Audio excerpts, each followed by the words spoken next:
ഇന്നിപ്പം മെയ് 18 ഉണ്ടോ. ഇപ്പോൾ സമയം 6:20 വന്നു. ഈ ആട്ടോയിൽ ഫുഡ് കൊടുക്കുന്നുണ്ട്. അപ്പോൾ അത് വാങ്ങിക്കാനായിട്ട് വന്നേട്ടോ. ഒരുപാട് ആൾക്കാരുണ്ട്. എല്ലാവരും ഫുഡ് വാങ്ങിക്കാട്ടോ. എൻ്റെ നമ്മുടെ പിറകിലൊക്കെ ഒരുപാട് ആൾക്കാരൊക്കെ ഉണ്ട്. നമ്മൾ കൊടുക്കാനാണ് ഇവിടെ വരുന്നത്.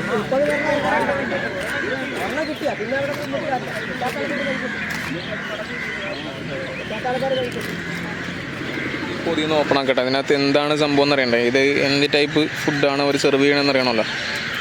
ഇത് ഈ സംഭവം ബിരിയാണിയാണ് കേട്ടോ. നല്ല ചൂടുണ്ട്.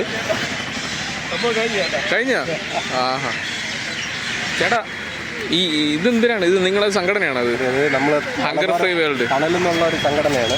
അതിനെ ഡിസ്ട്രിബ്യൂഷൻ ചെയ്യുന്നത്. ഫുഡ് തരുന്നത് മലബാർ ഗോൾഡാണ്. ആണല്ലേ? ഇന്നത്തെ ഇനി നാളെ വരും.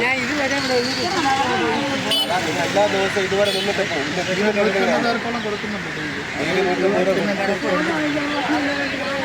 ഒരു വർഷം കഴിഞ്ഞ് നമ്മൾ കൊടുത്തു തുടങ്ങിയിട്ടല്ല.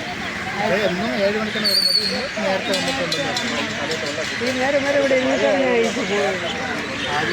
കൊടുത്തു കൊടുത്തങ്ങ് പോകും. അല്ല, ഞങ്ങൾ വന്നിരുന്നോ പറഞ്ഞു 7 മണിക്ക് മുമ്പായിട്ട് വരും അമ്മ. 7 മണിക്കൂർ വന്നു ഒരു 5-6 മണിയൊക്കെ ആകുമ്പോൾ ആദ്യം നിൽക്കുന്നവർക്ക് ആദ്യം പറയുമ്പോ പറഞ്ഞു 6 മണി മുതൽ ആൾക്കാർക്ക് എന്നിട്ട് പോയതാ. ഓ കഴിഞ്ഞു. നമുക്ക് ഫുഡ് കിട്ടുന്നുണ്ടാ. ഇതേ അവിടെ ഇരിക്കുന്ന ചേട്ടന്മാരാണ് നമുക്ക് ഫുഡ് തന്നത്. എനിക്ക് മാത്രമല്ല, അവിടെ ഒരുപാട് ആൾക്കാർക്ക് ഫുഡ് കൊടുത്തു. ഫുഡ് സ്പോൺസർ ചെയ്തിരിക്കുന്ന മലബാർ ഗോൾഡാണ്. അപ്പോൾ എന്തായാലും ഒരുപാട് സന്തോഷമുണ്ട് കേട്ടോ. ഇതുപോലെയുള്ള തിരക്ക് പിടിച്ചൊരു ഹോസ്പിറ്റലിൽ ഒരുപാട് ആൾക്കാർ വരുന്നതാണ്.